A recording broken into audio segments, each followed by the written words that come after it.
오늘 우리가 나눌 말씀은 누가복음 9장 37절부터 43절까지의 말씀입니다. 우리 한 목소리로 봉독합니다. 시작. 이튿날 산에서 내려오시니 큰 무리가 맞을세. 무리 중에 한 사람이 소리질러 이르되 선생님 청컨대 내 아들을 돌보아 주옵소서. 이는 내 외아들이니이다. 귀신이 그를 잡아 갑자기 부러지게 하고 격렬을 일으켜 거품을 흘리게 하며 몹시 상하게 하고야 겨우 떠나가나이다. 당신의 제자들에게 내쫓아 주기를 구하였으나 그들이 능히 못하더이다. 예수께서 대답하여 이르시되 믿음이 없고 패악한 세대여, 내가 얼마나 너희와 함께 있으며 너희에게 참으리요. 내 아들을 이리로 데리고 오라 하시니 올 때에 귀신이 그를 거꾸로 들이고 심한 격렬을 일으키게 하는지라. 예수께서 더러운 귀신을 꾸짖으시고 아이를 낳게 하사 그 아버지에게 도로 주시니 사람들이 다 하나님의 위엄에 놀라니라. 아멘. 오늘 말씀 제목은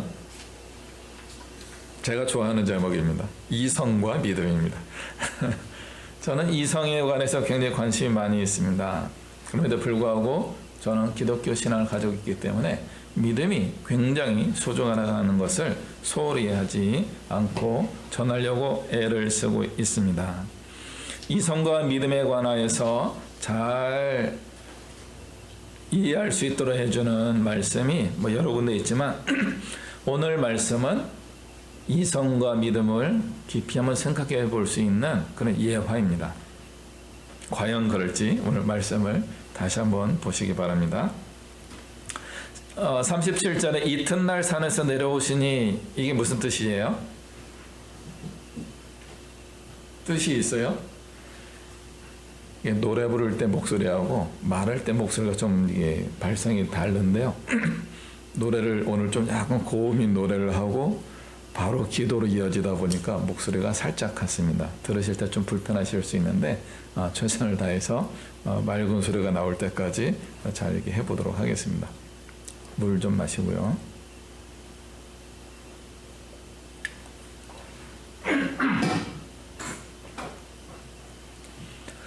자, 찾았어요? 산에서 내려오시니 무슨 뜻이에요? 왜 적었어요? 중요하기 때문에 적힌 구절입니다. 왜 중요해요? 라고 질문하면 앞으로 가봐야죠.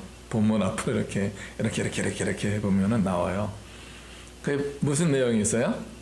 예수님이 3명의 수석 제자들과 함께 산에 올라가셔서 확 변화가 일어나죠.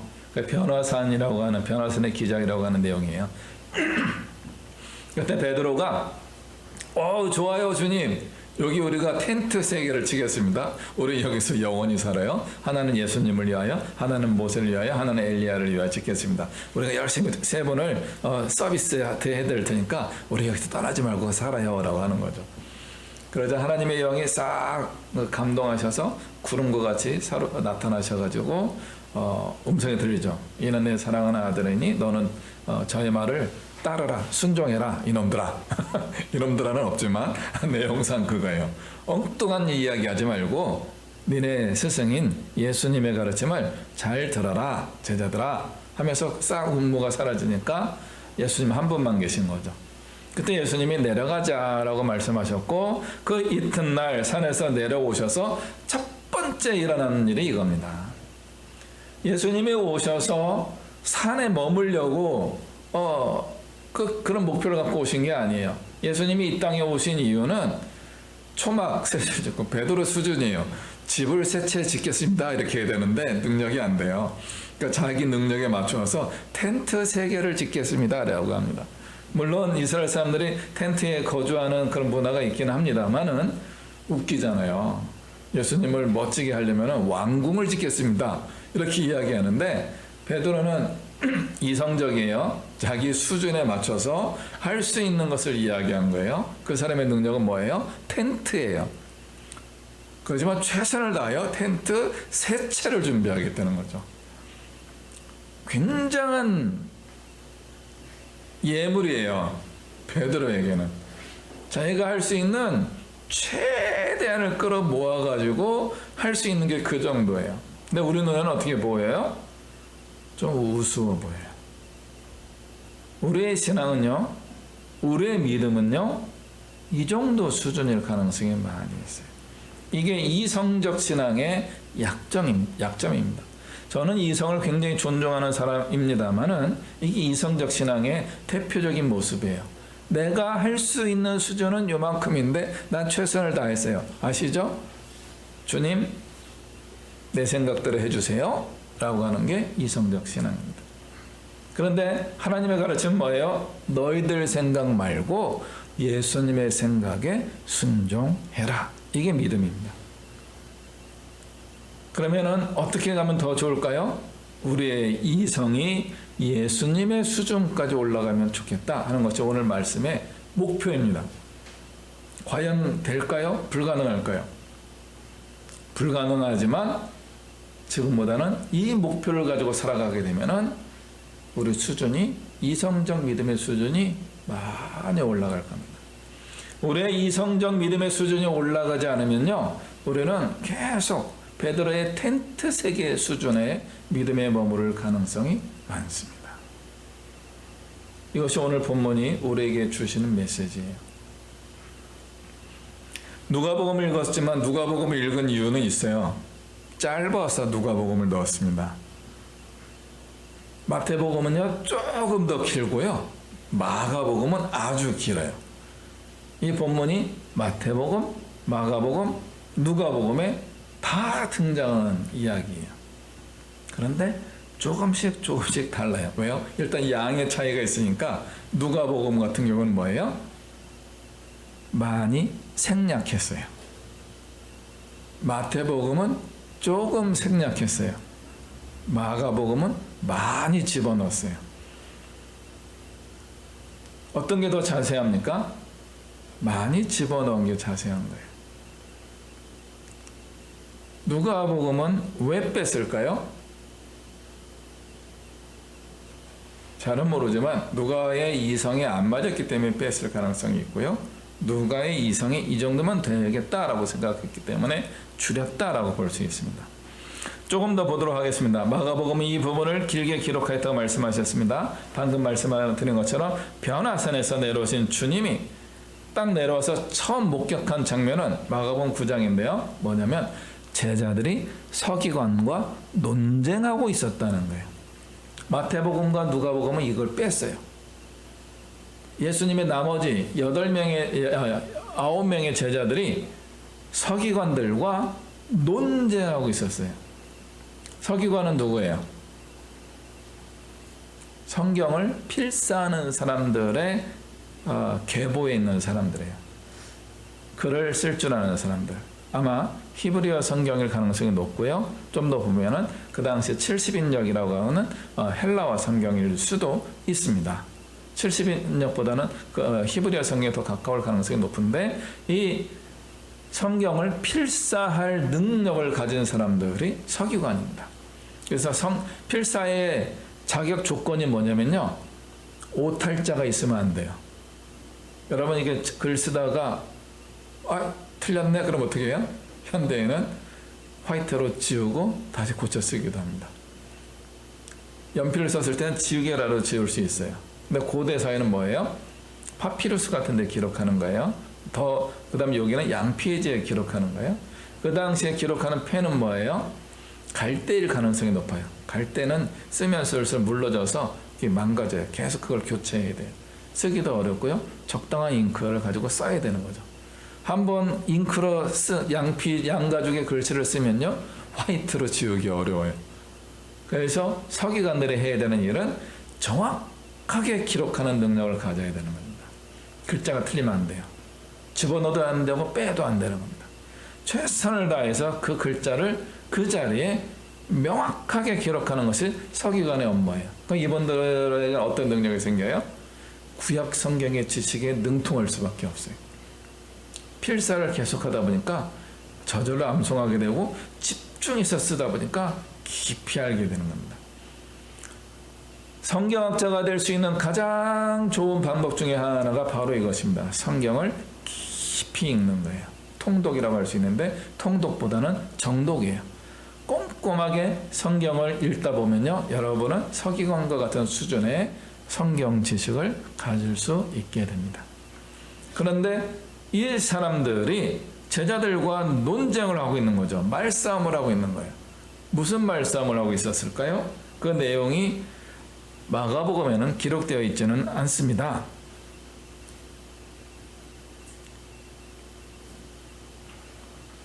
그래서 예수님이 무슨 일이냐라고 살펴보시니까 갑자기 어떤 사람이 저요! 하고 등장한 거죠. 그 사람이 오늘 누가복음에 등장하는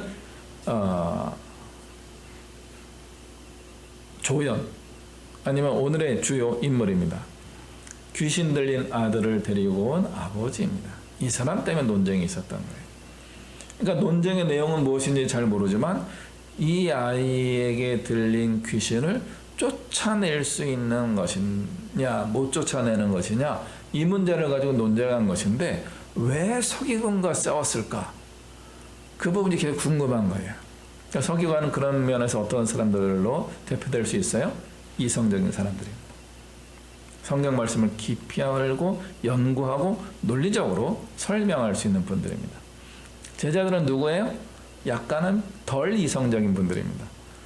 바닷가에서 낚시하고 그물 던지고 어부하던 그런 사람들이 성경에 대한 지식이 얼마나 있겠습니까?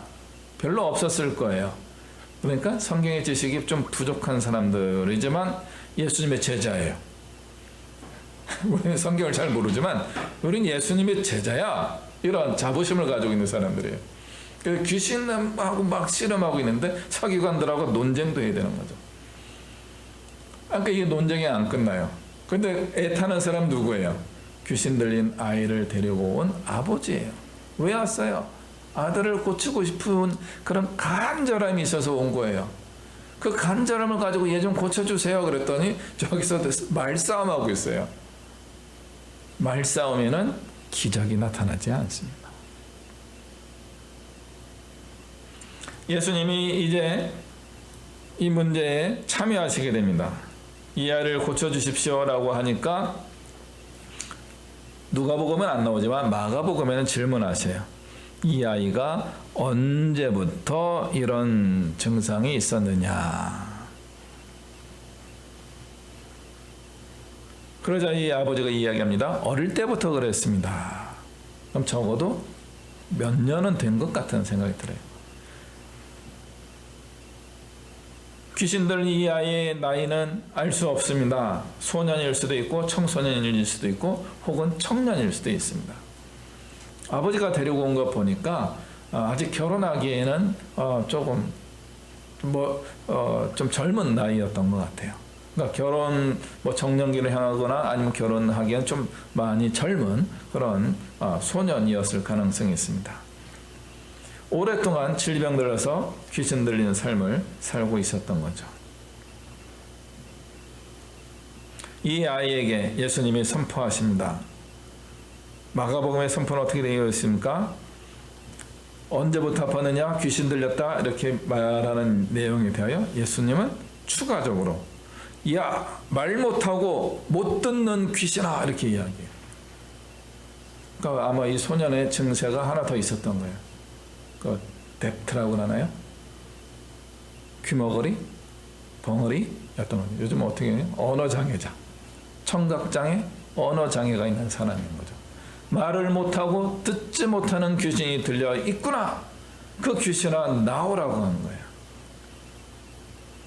그러자 막 예수님 앞에서 쓰러져서 입에서 거품을 물면서 정신을 못 차리고 있던 아이가 일어나서 말도 하게 되었다.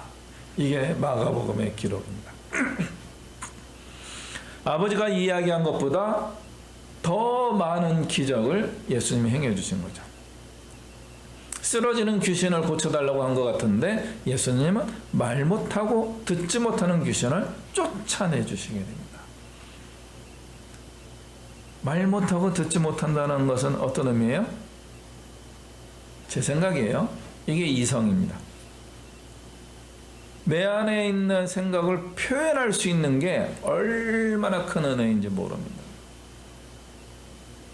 다른 사람이 하는 이야기를 듣고 알아듣는 능력이 얼마나 귀한 능력인지 모릅니다. 어릴 때부터 말하지 못하고 듣지 못했던 이 소년에게 놀라운 기적이 일어납니다. 말을 해요. 말을 해요. 당연한 것 같죠?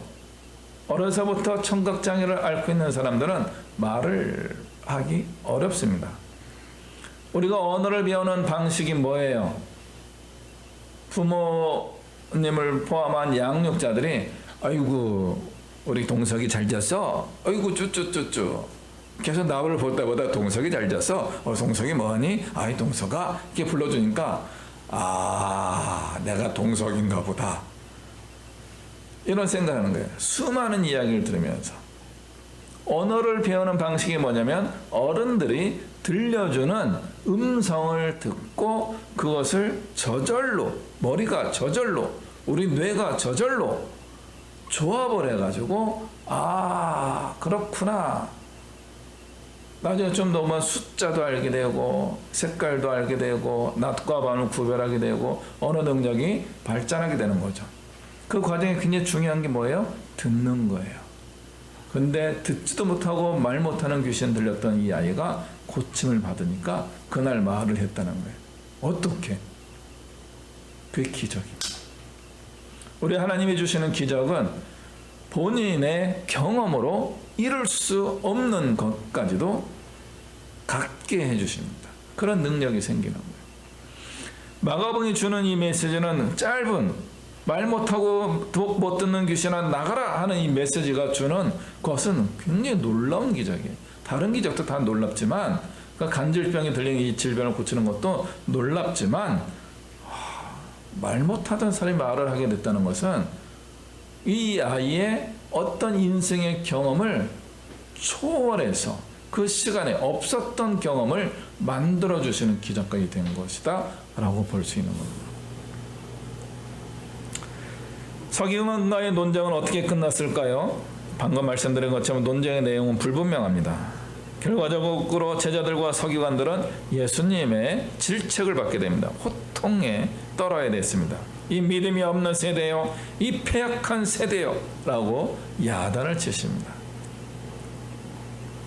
종종 사람들은 논쟁에 휘말리게 됩니다. 우리의 신앙이 증거가 불분명할 때 우리는 논쟁에 휘말리게 됩니다. 그래서 그 논쟁을 계속 논증하는 과정이 우리 기독교 역사의 한 부분입니다. 기독교 변증이라고 합니다. 기독교 신앙을 증명하는 논리적인 말들이 성경에 나오는 바울 시대부터 그리스도는 누구시냐, 예수는 누구시냐, 구원은 무엇이냐, 이런 이야기들 논리적으로 계속 설명하고 있습니다. 그것을 기독교 변증이라고 합니다. 변증 혹은 이 논증은 기독교가 세계적인 신앙으로 전파될 수 있도록 해주는 굉장히 중요한 원동력이었습니다. 사람들은 이해되지 못하는 것을 믿기 어렵습니다. 그래서 이 이성적인 방법을 통해서 기독교가 전 세계적으로 확산될 수 있었습니다. 바울의 업적이 크고요. 그 이후에 기독교 변증가들에 의해서 전 세계 또 한국에까지도 기독교가 전파될 수 있었던 겁니다. 그런데 예수님은 왜 제자들과 서기관들을 야단치셨을까요? 그들에게 믿음이 없었기 때문에 그렇습니다. 인생을 살다 보면 말싸움이 자주 발생합니다. 제가 어릴 때 들었던 속담 같은 이야기, 전래 이야기가 있었어요. 저는 시골에 살았기 때문에 시골이라고 하면 안 되지. 지방에 살았기 때문에 서울 이야기가 굉장히 중요한 주제였어요. 서울에 가볼 기회가 옛날에 많지 않았습니다. 요즘도 지방에 계시는 분들이 서울에 한번 마찬가지로 서울 분이 지방에 가려면 굉장히 쉽지 않습니다. 그러니까 지방에서 논쟁이 일어나는 일들이 있어요. 남대문에 문턱이 있느냐 없느냐 가지고 싸우는 경우가 있다고 합니다. 누가 이길까요? 서울에 가본 사람과 서울에 안 가본 사람이 남대문에 문턱이 있느냐 없느냐를 가지고 그럼 인터넷 찾아보면 요즘 되지만 옛날에는 그런 게 없던 시절에는 누가 이겨요? 놀라운 결론입니다. 서울에 안 가본 사람이 이긴다예요. 이 이야기의 결론은 서울에 안 가본 사람이 이긴다 예요. 말싸움은 우기는 사람이 이긴다는 거고요. 우기는 사람들은 무식하다를 이야기하는 겁니다. 무식한 사람들이 우긴다는 거예요. 논쟁에서 이기고 싶습니까? 정말 그렇게 하고 싶죠. 사람들은 자기의 경험을 가지고 확신을 가지고 그것을 재생산하는 경향이 있습니다. 현대의 과학주의 시대에도 종종 이런 일이 일어나요. 가장 이성적인 사람들이라고 하는 의사와 과학자들도 자기의 이성적인 결과를 자기의 확신을 가지고 변화시키게 됩니다. 그럴 때 큰 실수가 나타나기도 합니다. 그래서 의사사회에서 의사 드라마 같은 경우는 보면 어떤 장면 종종 나와요. 환자를 치료한 사례를 가지고 의사들이 다 모여서 그걸 세미나를 해요. 그래서 이 의사가 잘했다 잘못했다를 이야기하는 것이 아니라 이것에 어떤 것들이 더 있느냐 이걸 발견하는 거예요. 오늘 이 사람이 수술을 잘해서 박수 치려고 모이는 것이 아니라 이 수술은 굉장히 위험하고 잘못된 건데 당신은 굉장히 위험한 일을 당신의 실력으로 통과한 거지만 이것은 그렇게 하면은 더 위험한, 더 안전한 방법이 있는데 당신이 잘못한 겁니다. 이런 이야기도 할 수 있는 게 의사들의 모임이에요. 환자를 다치게 한 어떤 수술 결과에도 불구하고 의사들이 충분히 그걸 논쟁하는 거죠. 너 실력이 없구나 라고 이야기하는 것뿐만 아니라 그럼에도 불구하고 이 환자를 치료하기에는 굉장히 역부족이었고 상황이 어려웠다는 것을 같은 의사들이 공감해주고 이해해주는 부분도 등장하게 됩니다. 이게 과학주의예요. 내가 하고 했던 것들을 그냥 내 말이 맞아 또는 내가 틀렸어 라고 끝나는 것이 아니라 함께 모여서 논쟁하고 분석하면서 다음에는 더 잘할 수 있는 것들을 찾아내는 것이 과학주의인 겁니다. 이런 이성주의는 좋은 것입니다. 이런 이성주의에도 그런데도 실수가 나타나는 거죠. 그런데 논쟁에서 알지도 못하면서 지기 싫은 마음에서 우기면서 승리하는 것은요, 본인뿐만 아니라 본인과 공동체에 위협이 되기도 합니다. 영화들을 다 설명할 수는 없지만 영화를 보게 되면은 악당들이 등장하는데 요즘 빌런이라고 부르기도 하더라고요. 이런 악당들이 등장할 때 제가 배트맨이라는 영화를 볼 때 굉장히 마음이 좀 불편했어요. 악당들이 처음엔 다 괜찮은 사람들이었어요. 근데 중간에 사고를 당하고 나서 악당으로 변화하는 사람들이 많아요. 그리고 배트맨은 그 사람이 과거에 괜찮은 사람이었다는 것을 고려하지 않고 현재의 악당으로 인정하고 배트맨이 그 사람을 막 때려잡아요. 근데 우리 관객들은 어떤 과정이 있었어요? 그 사람의 과거에 선했던 면이 있었기 때문에 배트맨이 그 사람의 선한 면모를 회복시켜주면 좋겠다라는 기대감을 가지고 있는데 그런 기대를 무참히 이루어지지 않고 그냥 악당을 제거하면서 영화가 끝나는 게 많습니다. 그걸 약간 중간적인 단계를 보여주는 게 스파이더맨이에요. 스파이더맨이라는 영화는 악당들을 비슷해요. 과거의 경험에서 악당으로 변모한 거예요. 근데 스파이더맨은 계속 참아요. 참고 자기가 손해보는 과정에서 악당들이 조금 회복되는 경우가 가끔 있습니다. 근데 악당을 회복하는 게 목표가 아니고 이런 빌런들을 또 혹은 악당들이 등장하는 악당이 되는 과정들이 뭐예요? 자기가 경험한 것을 가지고 확대 재생산하는 과정에서 악당이 됩니다. 억울하거든요. 분노가 나거든요. 복수하고 싶어지는 거죠. 그래서 악당이 되는 것입니다. 대부분의 우리는 이렇게 영화에 나오는 악당만큼 능력이 뛰어나지 않기 때문에 가까이 있는 사람들에게 빌런이 됩니다. 정말 능력 있는 악당은 사회적 빌런이 되고요. 푸틴 같은 사람은 세계적인 빌런이 되기도 하는 것 같습니다. 그런데 우리 같은 사람은요, 가까이 있는 사람들을 고통에 빠지게 하는 빌런이 되기도 합니다.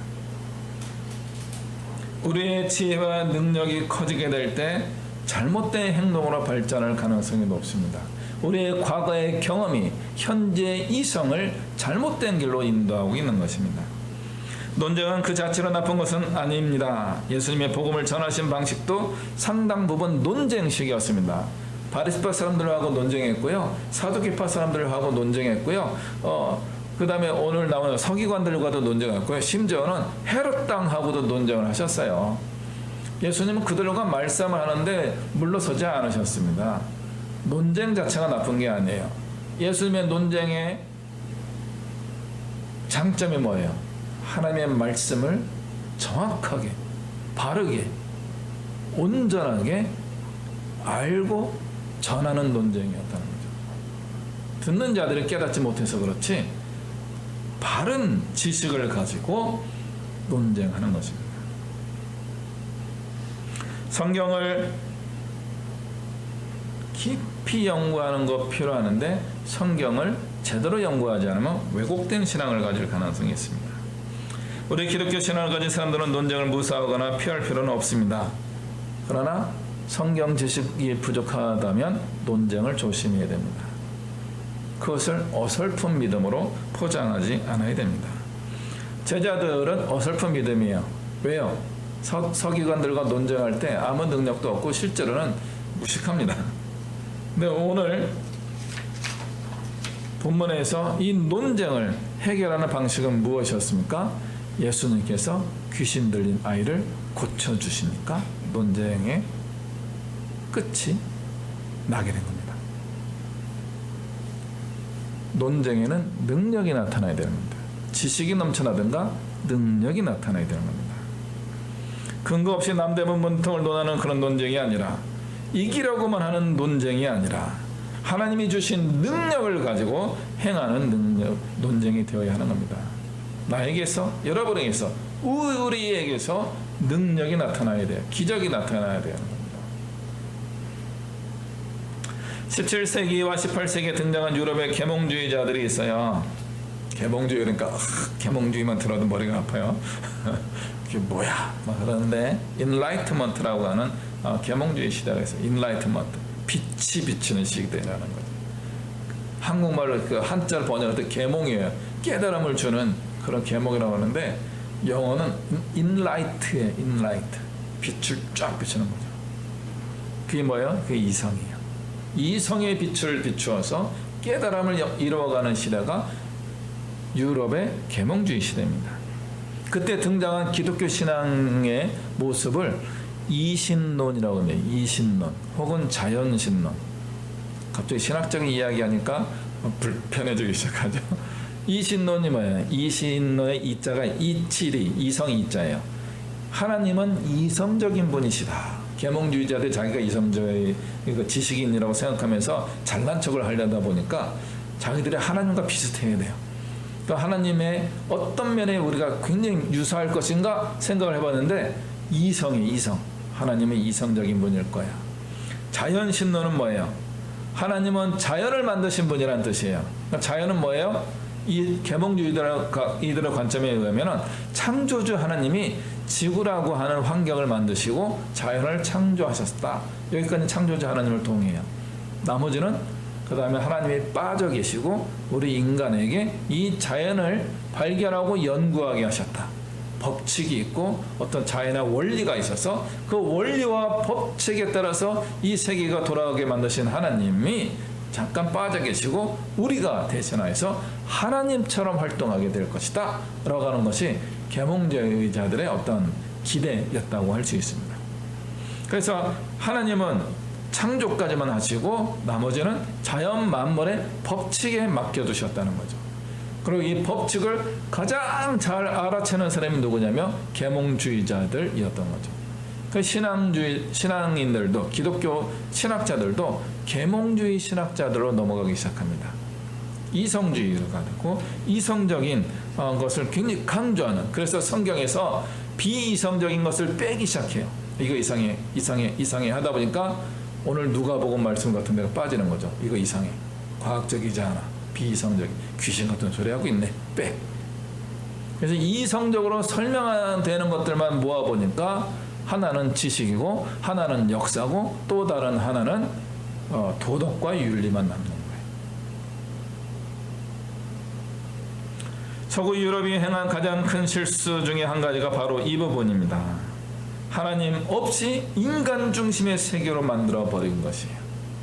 하나님은 빠져 계신다고 생각한 거죠. 하나님은 인격적이고 인간의 삶에, 나의 삶에 찾아오시는 그런 하나님이 아니시고 그냥 멀리서 과학자의 관점에서 관찰하시는, 내가 만든 법칙이 잘 돌아가나 이렇게 즐거워하시는 그 정도 수준의 이성적인 과학자로 만들어버린 것입니다.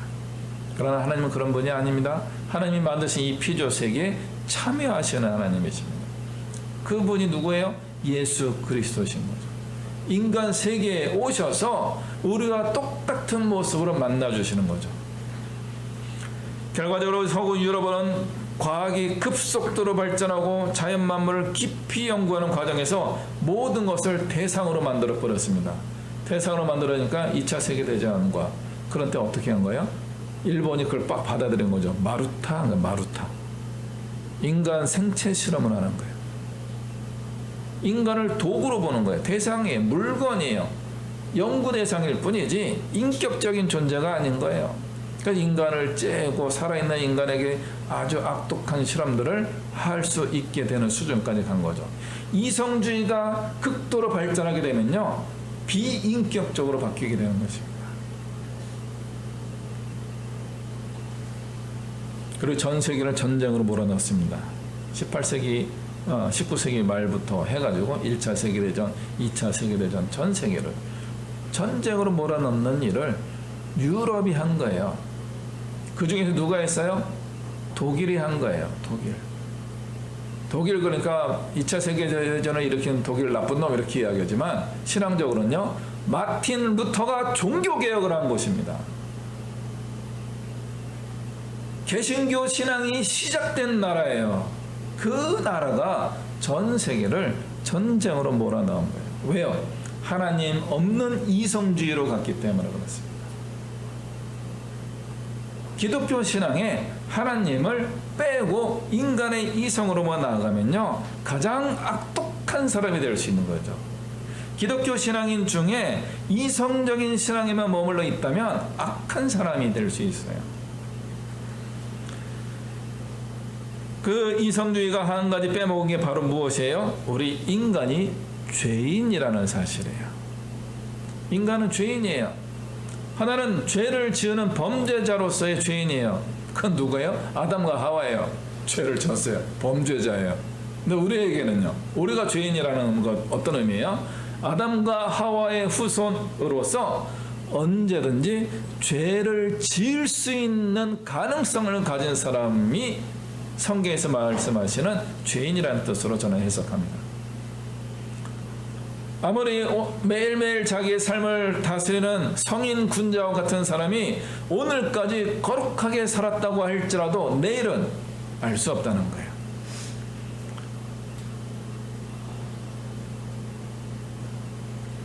우리가 죄인인 것을 인정하지 않으면요, 우리가 하는 모든 활동들은 죄입니다.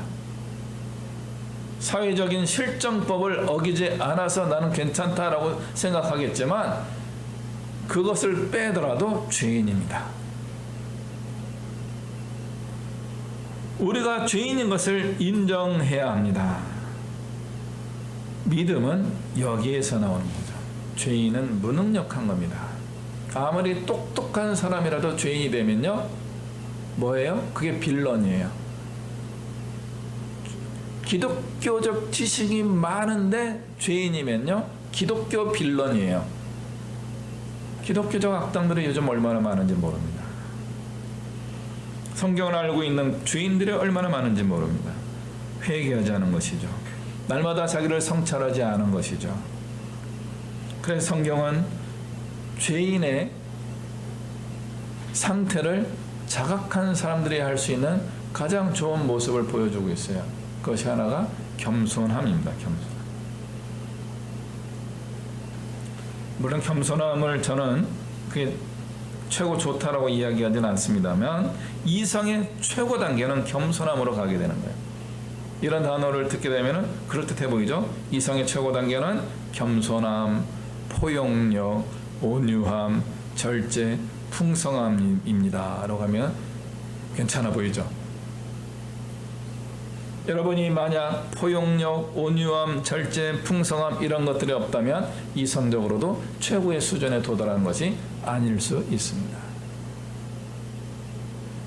나이가 들수록 완고해지는 사람들 많이 계십니다. 50년 살아왔고 60년 살아왔고 70년 살아왔고 요즘은 100년 그제 이제 제가 직접 배운 선생님은 아닌데 101세에 돌아가신 선생님도 계셨어요. 와우. 100년 넘기고 1년을 더 살고 가셨습니다. 요즘은 100년의 경험을 가지고 있습니다. 100년의 경험을 가지고 있다고 하더라도 인생 전체, 세계 전체를 또는 우주 전체를 안다고 말할 수가 없는 거죠. 100년의 인생도 좀 미천한 지식일 수 있습니다. 그래서 우리는 겸손해져야 됩니다.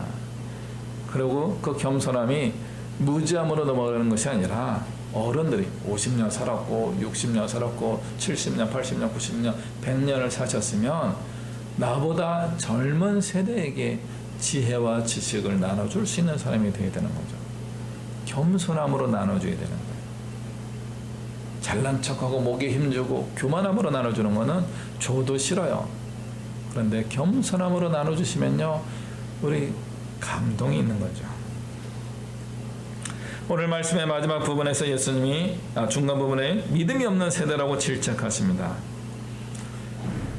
제가 지금 누가복음 본문을 가지고 마가복음을 중심으로 말씀을 좀 드렸는데 이제 마태복음과 마가복음을 한 번 더 말씀드리고 말씀을 마무리하겠습니다. 마태복음은 조금 더 이성적인 설명을 하게 됩니다. 귀신 들린 아이를 데리고 온 아버지가 자기 아들의 증세를 간질이라고 표현합니다. 질병으로 이야기하는 거예요. 귀신 들렸다고 생각하지만 그 증세를 간질병이라고 이야기한 거죠. 현대적으로 간질병은 의미가 있는 겁니다. 좌뇌와 우뇌, 우리 머리가 뇌가 두 개가 있대요. 그래서 뇌 방구가 있는데 좌뇌와 우뇌가 서로 연결된 데가 그 통로가 한 곳이래요. 거기에 신경이 밀집되어 있는데 우뇌와 좌뇌에서 정보 교환, 이 전기적 신호로 정보 교환하다가 모르겠다 할 때가 간질이 온다는 거예요. 우뇌와 좌뇌가 우리도 모르게 무의식적으로 서로 정보 교환하는데 정보 병목 현상이라고 할까요? 뭔가 불협화음이 일어나게 되면은 그 사람 몸에서 그 발작 증세가 나타나게 된다는 게 간질병입니다. 그러니까 치료 방법 좀 무식하지만 옛날 치료 방법이에요. 좌뇌와 우뇌 사이의 연결 통로를 잘라준대요. 그러면 간질병은 낫는데요. 그러면요, 이게 인간의 이성이 반만 된대요.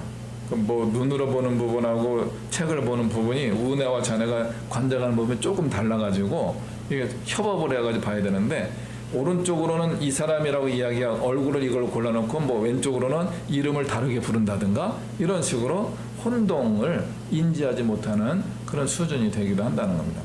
뭐 옛날에 들은 내용이라 여러분하고 저하고 얘기할 필요는 없고요. 뭐 현대는 뭐 다른 방식으로 진료가 될 것 같은데, 딴 얘기 넘어갈 뻔해도 다시 옵니다. 그걸 해주는 어떤 약물이 있대요. 그 약물이 있으면은 굉장히 뇌파를 잘 활성화합니다. 근데 그게 마약 성분이라 지금 법적으로만 사용될 수 있다고 합니다. 다시 말씀 들어갑니다. 마태복음의 기자는 이것을 질병으로 이야기하려고 시도했어요. 그럼에도 불구하고 예수님이 하신 이야기를 다 왜곡할 수는 없었던 거죠. 예수님은 귀신을 쫓아내십니다. 제자들이 주님께 나와서 묻습니다. 왜 우리는 안 되죠? 그러자 주님이 말씀하십니다. 믿음이 작기 때문이다. 마태복음이에요. 너희가 겨자씨만한 믿음이 있었다면 이 산더러 들려서 바다에 들어가라고 해도 순종할 것이다. 이루어질 것이다. 이야기하는 거죠. 이게 거기에 나온 말씀이에요. 겨자씨만한 믿음이. 다른 데 나왔던 마가는 누가는 다른 데 나오는데 마태복음에서는 겨자씨의 믿음이 거기에 붙어 있어요. 너희가 겨자씨 하나만한 믿음이 있다면 이 산더러 들려서 바다에 던져라 할지라도 순종할 것이다 라는 말씀입니다. 마태복음에서는 믿음을 강조하는 겁니다. 근데 마태복음 21절에 삭제되어 있어요. 아마 불탔거나 벌레가 먹었거나 해서 없어진 구절이 있는데, 다른 본문에 이런 게 있대요. 기도와 금식에서 이러한 일들이 이루어진다. 그래서 마태복음의 어떤 사본에서는 기도와 금식이 들어가 있습니다. 근데 우리 마가복음은 좀 다르죠. 아버지와의 대화가 조금 더 기록되어 있습니다. 아버지가 제자들이 못 고치는데요, 예수님 할 수만 있으시면 우리 아들 좀 고쳐주시겠어요? 그랬더니 예수님 뻘떡 하나는 거예요. 할 수 있거든요. 뭐냐? 믿는 자에게 능치 못함이 없다. 그게 거기 나오는 말씀이에요? 이 마가복음에 나오는 말씀이에요. 할 수 있거든요. 무엇이냐? 믿는 자에게는 이룰 수 없는 일이 없다. 능치 못함이 없다. 유명한 말씀입니다. 믿음으로 다 된다는 유명한 말씀이에요. 오늘 누가복음에서는 어떤 말씀이 있어요? 그냥 꾸짖으셔요. 그리고 누가복음 주님의 위엄을 주로 나타내고 있습니다.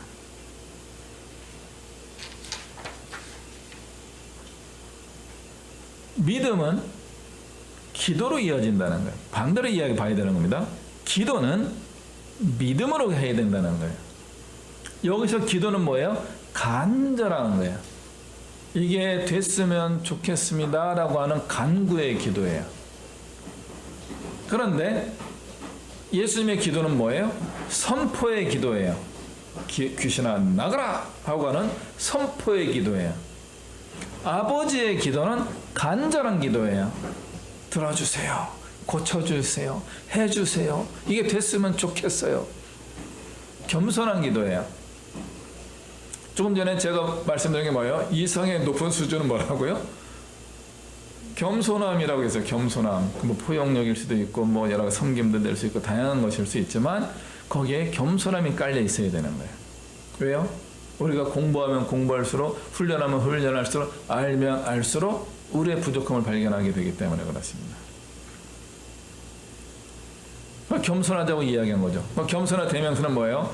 잘 못하겠는데 잘 할 수 없을 것 같아요. 나는 능력이 없어요. 나는 부족해요. 그래서 할 수만 있으면 주님 한번 해주세요. 근데 예수님의 말씀은 다르죠. 할 수 있거든요. 무엇이냐? 믿는 자에게는 능치 못함이 없다. 이렇게 선언하시는 거죠. 그리고 귀신에게 명하셔서 나가라 하는 거예요. 그게 기도예요? 주님은 그걸 기도라고 이야기한 거예요. 귀신에게 나가라 라고 하는 것이 기도래요. 그게 무슨 기도예요? 우리가 생각하는 기도랑 다르잖아요. 기도와 금식 외에는 이런 능력이 나타나지 않는다라고 하는 거죠. 고민해 봐야 되는 겁니다. 예수님의 말씀이 앞뒤가 안 맞아요. 제 이성적으로. 여러분 앞뒤가 맞아요? 저는 안 맞아요. 기도의 능력을 가지고 하라고 하는데 예수님이 하신 실제로 귀신을 쫓아내는 행위는 기도가 아니었어요. 귀신아 나가라. 말 못하고 듣지 못하게 만드는 이 귀신아 그 아이의 몸에서 나가라 라고 하는 게 기도라는 거죠. 여기에 믿음이 들어가 있는 겁니다. 믿음이 들어가 있으면 주님 기승전결 예수님의 이름으로 기도했습니다. 아멘 하는 것만이 기도가 아니라 내가 생각하고 말하고 행동하는 것이 기도가 될 수 있다는 거예요. 우리가 숨 쉬고 살아가는 것 그 자체가 기도가 된다는 거예요. 기도의 생활인 겁니다. 전제는 뭐예요? 믿음이에요. 믿음. 믿음이 있는 사람들은 내가 존재하는 것 자체가 기도예요. 왜요? 믿음은 뭐예요? 예수님을 믿는 것이죠. 하나님이 보내신 독생자 아들이라는 것을 믿는 것입니다. 나의 메시아 구원자라고 믿는 것입니다. 그 믿음이에요. 그건 알면서 온 믿음이긴 하지만 그 믿음이에요. 그 믿음은 어떤 의미를 또 가지고 있어요?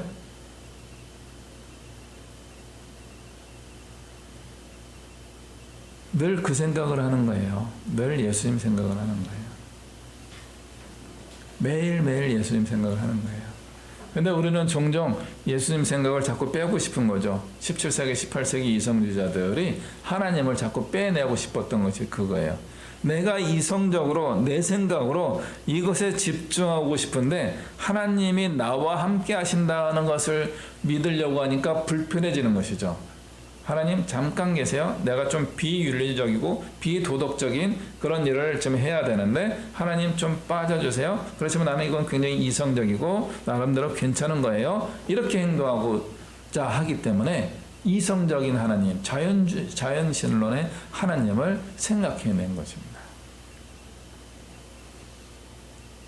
믿음은 그것이 아니에요. 믿음은 성령님이 내 안에 내주하신다. 예수님의 말씀으로 늘 생각의 근거들이 그렇게 같이 흘러간다. 믿는 것입니다. 그렇게 믿는 것입니다. 그런 생각으로 가득 차 있는 게 기도예요.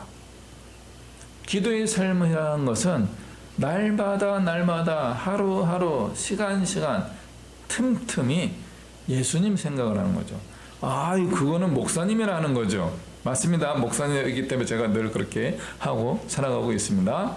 목사님만 하는 것이 아니에요. 그리스도인들이 다 그렇게 해야 되는 겁니다. 예수님을 믿는 사람들이라면 날마다 숨쉬는 순간마다 기도하는 삶이 되는 거예요. 항상 기뻐하라. 쉬지 말고 기도하라. 쉬지 말고 기도하라. 쉬지 말고 기도하라. 쉬지 말고 기도하라. 기도는 우리의 영적인 호흡이라고 이야기하는 거죠. 그게 믿음이에요. 예수님이 말씀하신 믿음과 기도는 그렇게 연결되는 것입니다. 이것이 충분히 이루어진 사람들은 귀신에게 명하는 것도 기도가 되는 거예요. 고쳐주세요. 무릎 꿇고 도와주세요. 그건 뭐예요? 할 수만 있거든 해주세요 하는 아버지의 기도인 거예요. 그 기도는 혼납니다. 예수님이 호통을 치세요. 할 수 있거든 무엇이냐? 믿는 자에게는 능치 못함이 없느냐라. 믿습니다. 그리고 아버지가 하는 이야기 뭐예요? 저의 믿음 없음을 용서하여 주시고 우리 아들 좀 고쳐 주십시오. 거기에서 믿음의 메시지가 하나 담긴 거죠. 할 수 있거든이 아니라 당신은, 예수님은 You can heal my son. Only. 당신만이 나의 아들을 고칠 수 있습니다. 도와주십시오.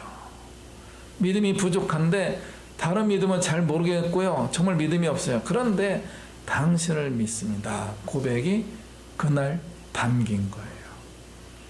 그래서 능력이 나간 겁니다. 우리 부모님 세대와 우리 세대와 우리 자녀 세대에게 부탁하는 게 바로 그겁니다. 예수님을 믿으십시오. 제발 예수님을 믿으십시오. 예수님을 믿으십시오. 날마다 예수님을 생각하십시오. 예수님을 더 알아가고 싶고 예수님을 믿고 예수님을 더 깊이 알고 싶으면 성경 말씀을 읽을 수밖에 없어요. 성경을 읽으십시오라고 권하지 않습니다. 예수님을 믿으십시오. 제발 예수님을 믿으십시오. 그래야지 능력이 생깁니다.